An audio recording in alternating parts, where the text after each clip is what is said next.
संगठन के सारे हमारे सदस्यगण, पदाधिकारीगण, मैं आप सबका स्वागत करता हूं, साधुवाद देता हूं कि आप सबने मुझे यहाँ आमंत्रित किया।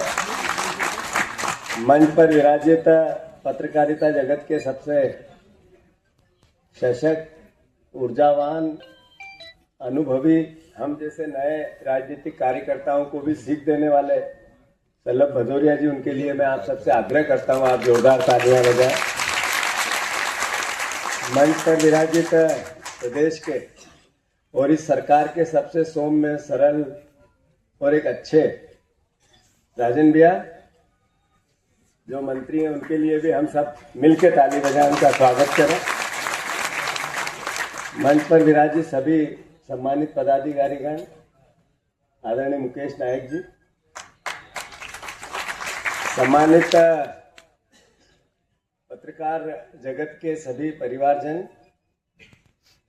बड़े विचार में हूं कि किस तरीके से अपनी बात रखूं जहां सब बुद्धिमान, बुद्धिजीवी लिखने, पढ़ने, बोलने और एक विचार को सही तरीके से जनता तक परसेप्शन बनाने वाले परिवारजन यहां उपस्थित हैं।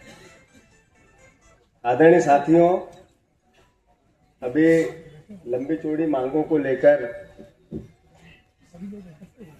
हमारे भाई ने आप लोगों की जो भावना है वो व्यक्त की।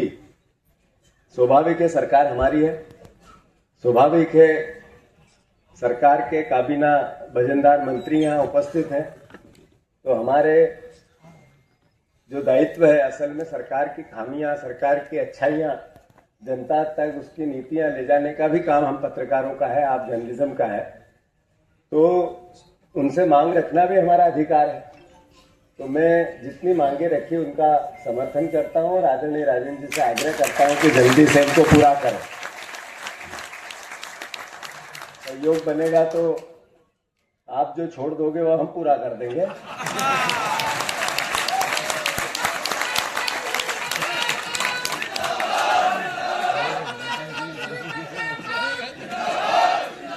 आदरणीय साथियों, मैं थोड़ी गंभीर बात आप लोगों के बीच में करना चाहता हूं, और ये कोई राजनीतिक चश्मे से या विचार से इसको हम महसूस करें या मुझे उस दृष्टि से देखें कि मैं एक राजनीतिक दल का अध्यक्ष हूं। मैं समझता हूं इस बात के करने के बाद इस सोच को सोचना भी अन्याय होगा। आज जिस तरह की परिस्थितियां हैं जिसमें मध्य प्रदेश में नहीं, देश में लगभग 400 पत्रकारों पर संगीन हमले हुए, करीब 40 से ज्यादा की मौतें भी हुई। ये विषय किसी विचार वाले लोगों ने या किसी पार्टी वाले लोगों के हमले नहीं है। इस समाज को सही दिशा में न चलना और अपनी हठ धर्मिता को प्ले करना, वो किसी भी क्षेत्र का व्यक्ति हो, अगर उसको जर्नलिस्ट चुनौती देता है और ये कहता है कि मैं सच्चाई देश के सामने लाऊंगा, समाज के सामने लाऊंगा, तब उस पर हमला और हत्या होती है। स्वाभाविक है, देश पे जब हमला होता है तो हमारे सैनिक शहादत देते हैं सीमाओं की रक्षा की। ऐसे इन बुराइयों से, इन अपराधियों से, इन माफियाओं से जब पत्रकार लड़ता है तो सैनिक की भूमिका निभाता है। तो स्वाभाविक है कि उसकी रक्षा सरकार को, हमको, समाज को, विपक्ष को, सबको मिलकर करनी चाहिए। वो रक्षा की गारंटी कई प्रकार की हो सकती है, उसके परिवार की हो सकती है, जो आपने पूरे ज्ञापन में कही, पर एक विपक्ष के पास असल में सत्ता तो सेवा के लिए होती है, सरकार तो समाज में उत्थान के लिए होती है, और जो जीता वो सिकंदर, अगर जनता ने जिसको जिताया और सरकार में बिठाया, स्वाभाविक है विपक्ष कितनी भी उसकी आलोचना करे, जनता ने चुन के भेजा, अल्टीमेटली सरकार तो सबकी है। पर उसी की अच्छाइयों के लिए पत्रकार जब अखबार में अपनी बात कहता है तो उसी सरकार की कमियों के लिए भी अपनी बात कहता है। एक विपक्ष जो होता है, आज मैं एक पार्टी का अध्यक्ष हूं, अगर राजन भैया की सरकार की मेरे पास कमियां आती है तो आती कहां से? बीजेपी की सरकार है पर प्रदेश की सरकार, हम कांग्रेस के अध्यक्ष हैं पर प्रदेश की पार्टी के अध्यक्ष हैं। आखिर इन कमियों को समाज के और विपक्ष के सामने लेके कौन आता है? वो आप ही लोग हैं जिन पर हमले होते हैं, जिनकी हत्याएं होती है, जिनको सुरक्षा की आज मांग करनी पड़ रही है।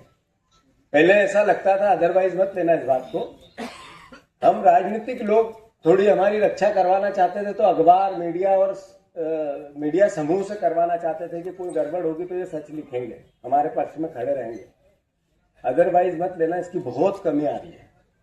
राजनीतिक दल के लोग भी, कार्यकर्ता भी डरे हुए हैं, वो किससे सुरक्षा मांगने जाए। आपने तो मांग ली, क्योंकि आप एक चौथे स्तंभ हो लोकतंत्र के, इस पूरी स्थापना को बचा के रखना है आपको, उसकी जिम्मेवारी आप पे है।